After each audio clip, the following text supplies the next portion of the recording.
welcome back. Today is the intermediate frozen shoulder workout. As I've already mentioned in previous videos, and if you're experiencing frozen shoulder or shoulder impingement, you already know this yourself, there's a very delicate balance between activity and rest. So as this is intermediate, it may actually come across as quite beginner, because we're really still here focusing on fundamentally mobility things and really getting some of the intrinsic muscles of the shoulders kicking on.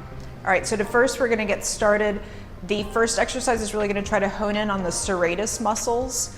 Really the first couple exercises will be serratus and lats. They're kind of the fan or the fin muscles underneath the armpits, so that's a cue that I often give people is pull with the armpits. Bruce Lee had these super well defined. So if you look up a picture and you can kind of see his gills or his fins, that's your target muscle for these first set of exercises. I'm first doing this on a foam roller because it's going to allow my shoulder blades to really drop back in the sockets so that I can access those fin muscles more easily.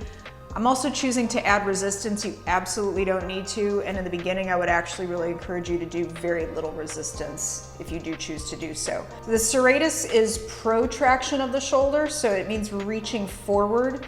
So I don't want you thinking anchor the shoulder blades or pinch the shoulder blades, which is a cue that a lot of personal trainers use.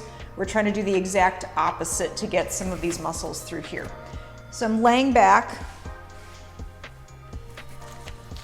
and I'm reaching upwards to pull down. I'm going to continue to reach upwards as my arms come forward. So it's a fine line, and it takes time to figure out how do I do this without scrunching forward in my collarbones, because you want to think broad collarbones as you reach. We'll do just 3 more of those. And hopefully, if you're breathing at the same time. And also note that I'm having nice strong wrists here, so I'm not breaking at the wrist in any direction. Hopefully you're feeling that in those fin muscles.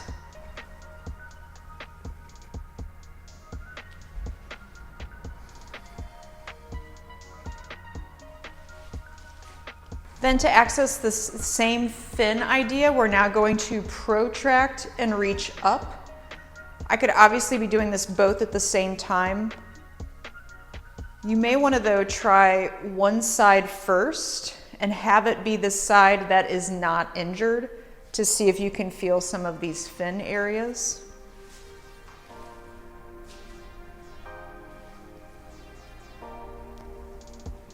And then also try to pay attention if the side that is maybe injured or weaker, if you tend to buckle at the elbow.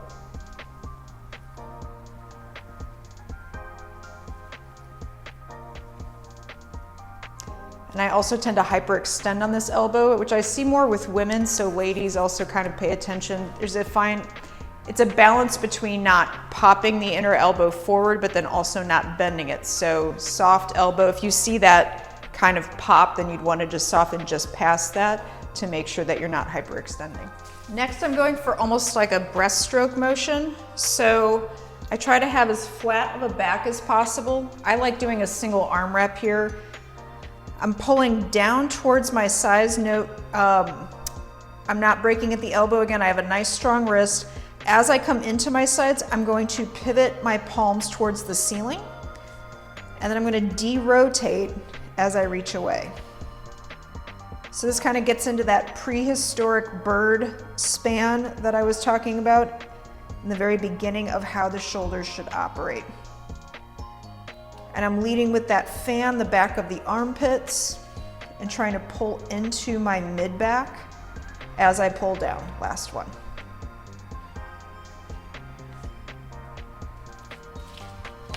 Now, kind of how I mentioned how the cupping set is hands down one of the best investments for frozen shoulder.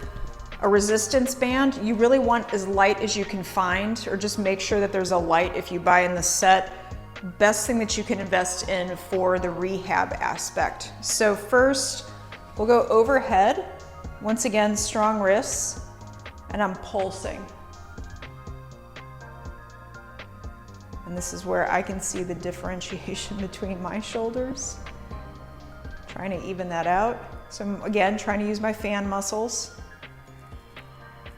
And And then I'm going to bring that in front of me. I'm going to do the same thing.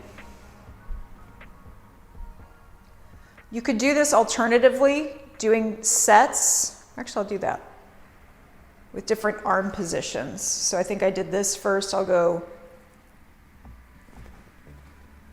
that's pretty difficult. And then I often do a bent arm version too, so I'm punching up and pulling down. Again, note I'm trying to do broad collarbones the entire time. I'm also trying to keep my wrists wider than my elbows. Okay, that's tiring. Then same idea of what we just did overhead, but in the back. So I'm pulsing wide, different hand positions. Then I can take that into tricep extension. So I'm going to bend and straighten. I could add in a weight here eventually.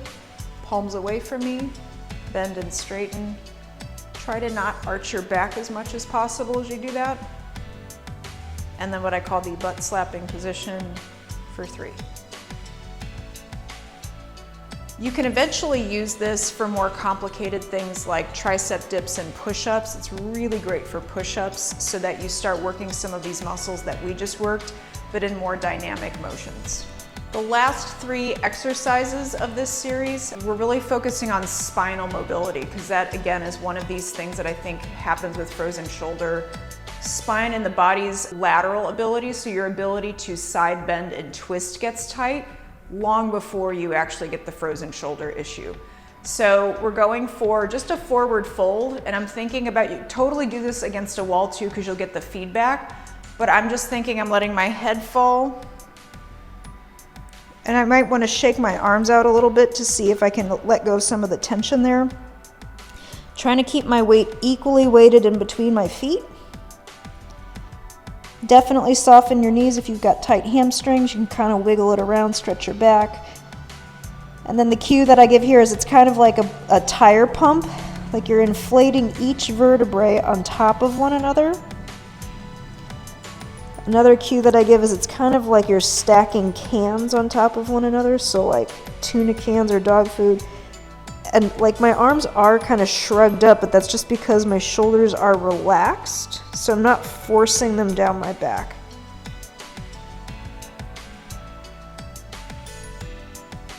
I'm gonna do that to the side. Falling, falling, falling. And inflate.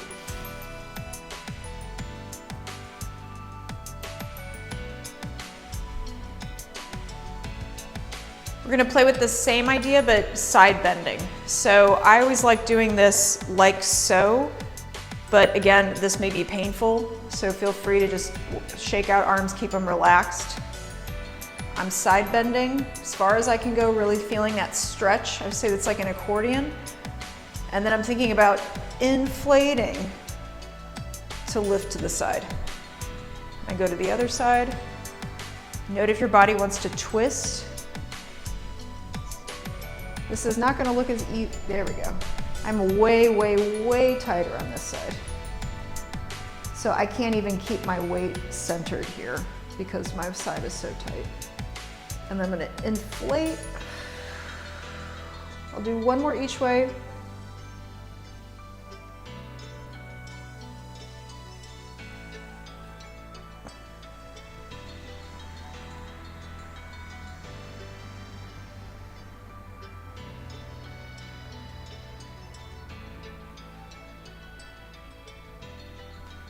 Lastly, and this is kind of a build on this series that we did in the last episode, we're gonna take some of that shoulder anchoring and shoulder motions and bring it into twisting.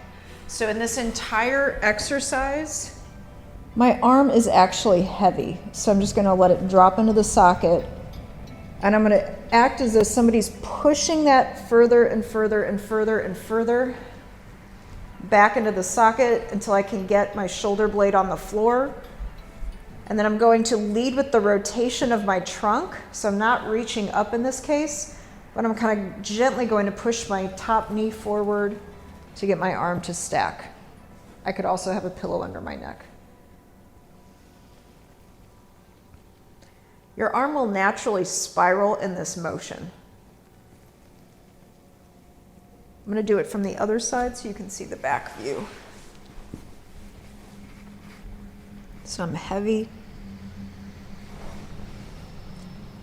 I allow that to bring me to the floor. I pivot my pelvis via my knee to rotate my body to stacked. Last one.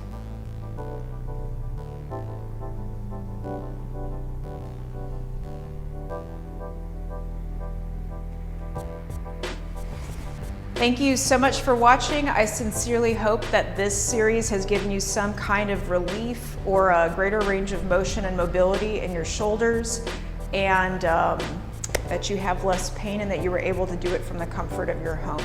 Thanks for watching.